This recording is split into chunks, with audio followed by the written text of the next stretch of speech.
Hi and welcome to a new vlog. What I'm going to say is, first of all, we've had a lot of people looking at the Ennis caravan shutdown. It's a lot of views, and I hate to say it, but bad news seems to attract a lot of viewers.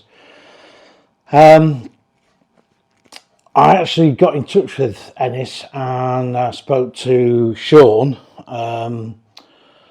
Well, I messaged him and I've got to know him over the last couple of years, and he was saying that they've, in all the years that they've been doing sales and retail and what have you, they've done they've weathered a lot of storms, but he said this one was just too much. One of the big problems was, and I thought this at the time myself, was that when Compass was withdrawn by Heimer, it left a lot of dealers high and dry. They had no franchise they could take on because there was a Bailey or Swift dealer near them, so they couldn't take any of those brands on. So that left really Ennis just with Explore, which is, as we know, is a budget tourer range, and the margins on those are very slim, and Weinsberg, which they are particularly a very, very niche market. They had to rely on new stock. Now, one of the things that he was saying was that the Compasses used to do over 100 new vans a year there. They used to bring in good Part X's, but he says when we lost the Compass brand, he said that there was a lot fewer Part X's coming in. We had to go then searching, and he just said it all just got a bit too much.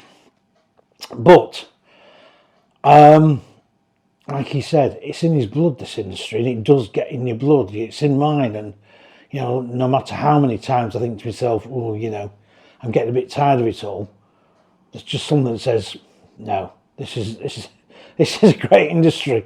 It's one of those. So he says he'll let me know if he comes up with anything. So whether he'll come back as a small dealer, just doing a bit of used stuff, I don't know. We shall have to see. But at the moment, it's a very stressful time for his staff and his family, of course. But moving on, we had another closure.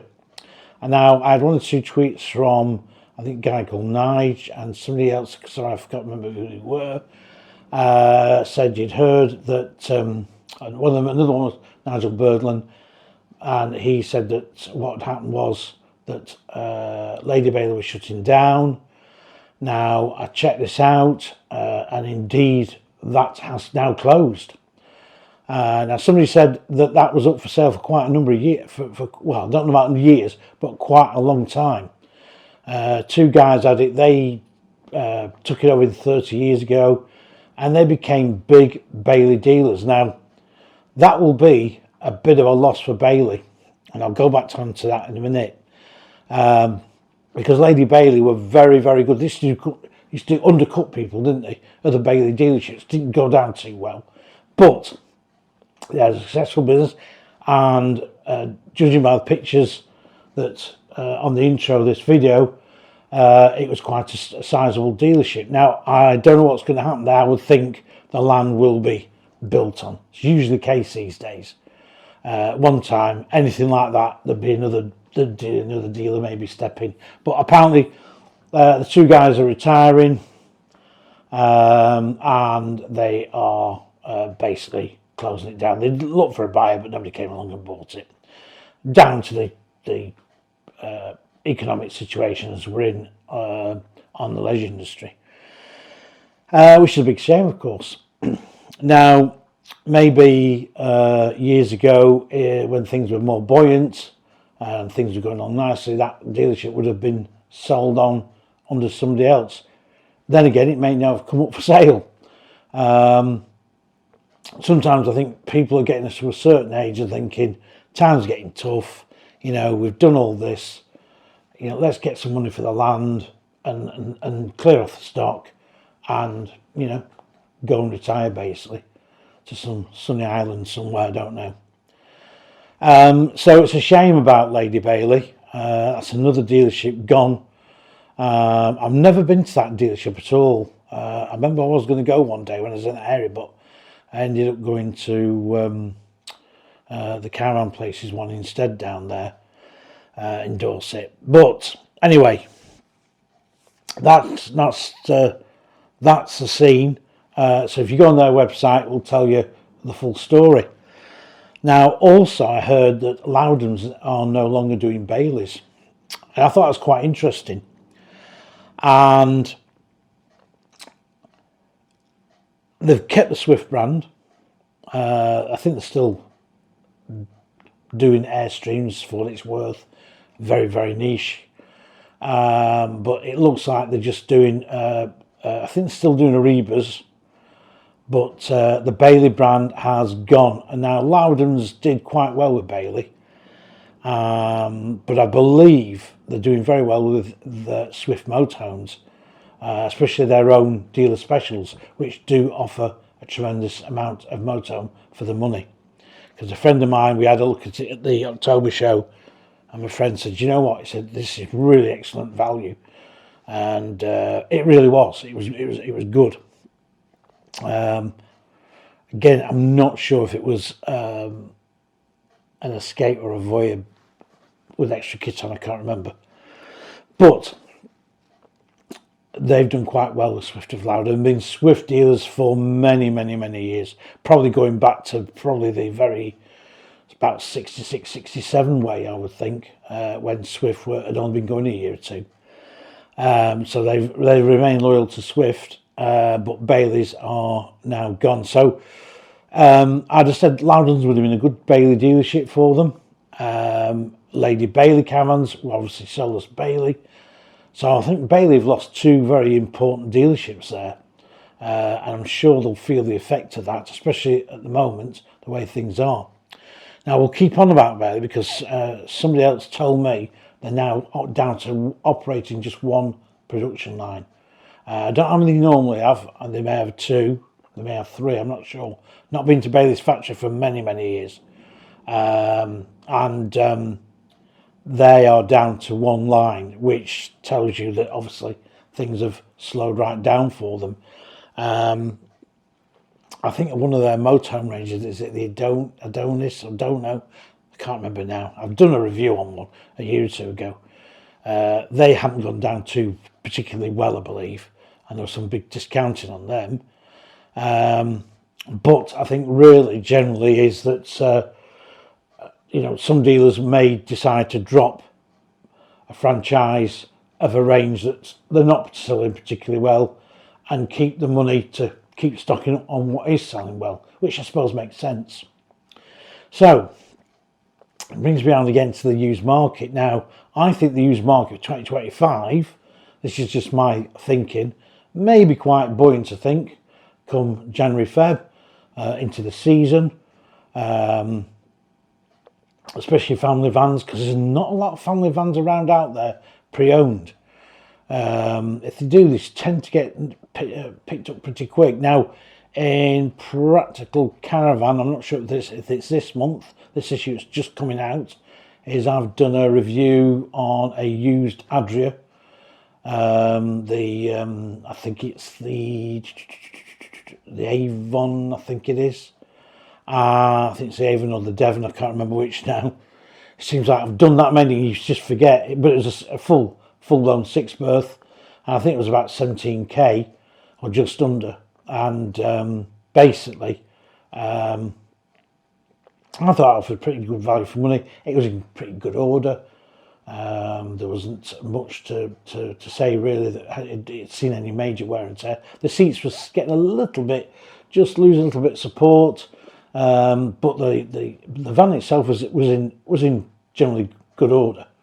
But you'll read all about that if you get Practical Caravan, which on my used buy on buying a used Adria from, what year was it now? Gosh, can't remember.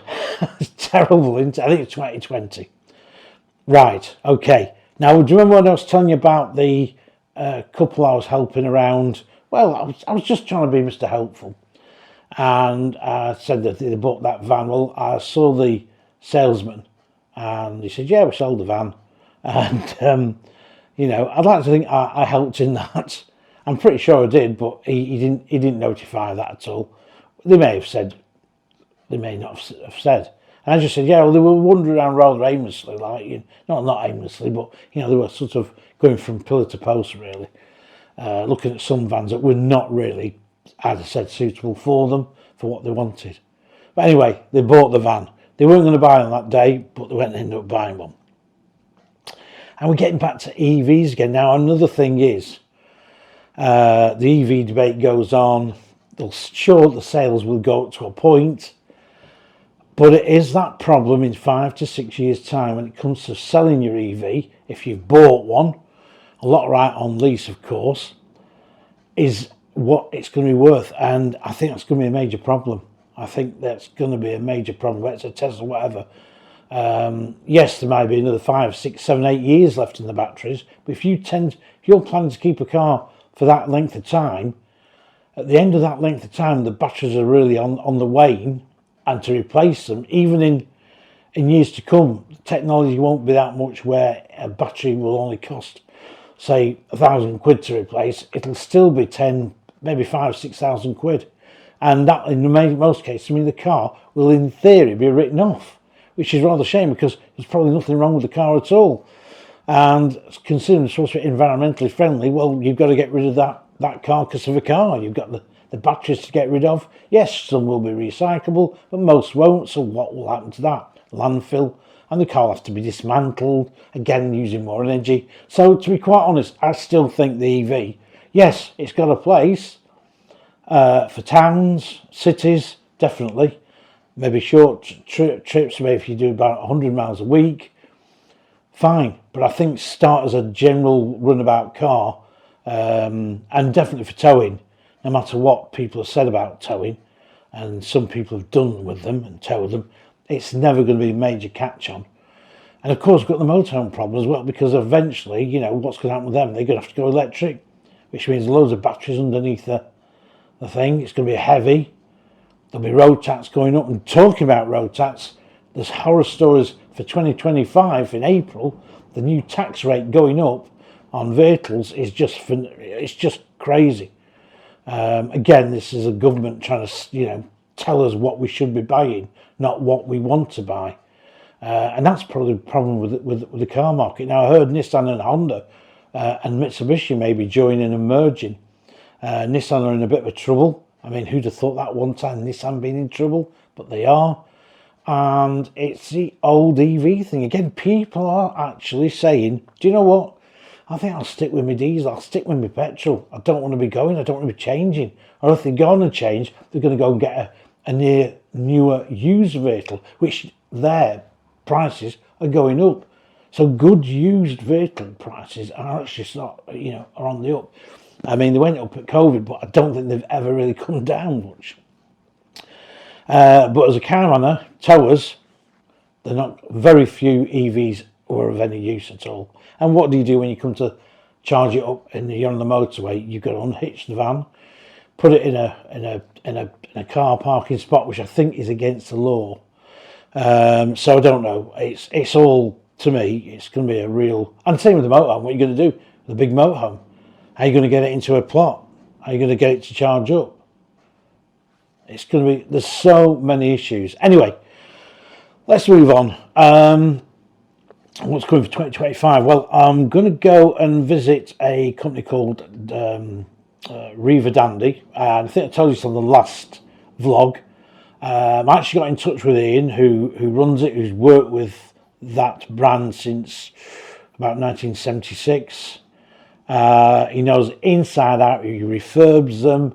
And I said to him, you know, we hadn't spoken for a good number of years, and he said, oh, it's great to speak to him. I said, how are you getting on, Ian? And he said, you know what? He said, we're always busy. He said, because there's always ones coming back in for refurb servicing. I said, well, how many were out there? He says, there would be built about 8,000. He said, I reckon there's a good short of, probably there's about 6,000 still left out there. And he says, they all come back to us. He said, we buy something off dealers if they get traded on the caravan. He says, we'll look at it, we'll refurb it, and sell it on. So I'm really interested in going and looking at them. I'm going to have a bit of a look at the history of Dandy, because Dandy's also were at one stage making coach-built motorhomes. They dabbled in that for a little while, and that was back in the late 60s, early 70s. And if they'd have carried on with that, they could have still been around today as a manufacturer of motorhomes. But the trailer tanks were very good quality, and very well known, big loyal following. Now that takes me back up to Pennine, folding campers. Not heard any more about what's happening there. I don't know whether they're looking for a buyer. I presume they are, or it's just gone and that's it. And what a shame that is. And it just shows how this market has changed. Camper vans, trailer tents were very popular, especially sort of in the late 60s and 70s. And into the 80s, there was several dealerships in the UK who would just literally concentrate on folding campers. But that market seems to have gone. It's just disappeared. Now, whether that market may come back with people who have an EV and can tow a very low weight and find that, lugging a big caravan around isn't going to be much fun anymore. It's going to be more expensive. They may decide to look at something like a folding camper, which offers a lot of room when they're fully erected, and they're easy to store too. So hence a lot of them are in pretty good order, because generally they're stored in a garage at home. So we'll have to watch that side of the market. I'm also going to go to Holgates. Holgates is a large group of park operator, very much a family business. I've known Holgates, who have been going up there for about 30 years now, and I've got to know Holgates very well, and they're into the bit of the nostalgia as well, so they're very keen on their heritage of their park, which goes back to about 1956, because Holgates were caravan manufacturers, and by 1964-65 caravan manufacturing had gone by the wayside, and they were concentrating on parks. They were looking at the end user. They thought then the caravan market was getting quite flooded, and yes, there were a lot of manufacturers around then, not producing big amounts, but a lot of manufacturers. And they just decided that maybe in years to come, the caravan market wouldn't be quite as buoyant as it was then. But Holgates as a site, as a group, have actually bought some of the older Holgate models that have been still left around. And even sort of like 30 years ago, I could still find quite a lot of Holgate touring caravans. And they were Craftsman made, they weren't mass produced as such. They was nicely built. They were very distinctive, and they stem back to about the war, pre-war. So they had about nearly 30 years in manufacture. Anyway, I'm hoping to go and see two of the old vans and do a video on that. I did a magazine article in Practical Caravan, I think it was about 2016, on this Holgate. He'd had it all redone up. And if you go onto Practical Caravan's website and put my name, it may come up. I don't know. I've not checked for that, so you might be able to get that article back up. As you can with all my road tests and my used stuff, you can go under Genco, I think it is. So you can always pull that lot up. So that's quite interesting. Going to do a review on one or two new vans that have coming in. And I'll be going to be going to the Manchester show, my old G-Mex, the old G-Mex it used to be called. And it's a cosy little show. I don't know if there's going to be a great deal there this time. I'm not sure. There may be more exhibitors now coming on since I last looked 5 or 6 weeks ago. Usually you get the last minute ones coming in. So I'm going to have a look there, and hopefully I'll do a bit of a video report on that. And then of course got the February show. I might go to Glasgow for the day. I don't know. I'll see how I'm doing for time on that one. I used to do Glasgow for many years, but that's sort of, since Scottish Caravan magazine that I used to write for finished, and I used to help them on the stand, and basically there's no financial gain for me to go there. In fact, it's a massive financial loss. But I'll see if I've got any spare coppers after I've paid my tax man. Not that he'll be getting much off me this year because I ain't earned very much. So anyway, that's that. So we've got there's quite a lot of things coming up. I want to do some more historic stuff. I'm going to see Andy and see how he's getting on the Sprite Musketeer. He's got some new old vans that we're going to do some videos on. An interesting one that's been on the channel, that was at Ethel's Emerald. I was telling you about the last time, I said it was a real old mess, but Andy's going to work his magic on it, I'm sure. And it's now undercover.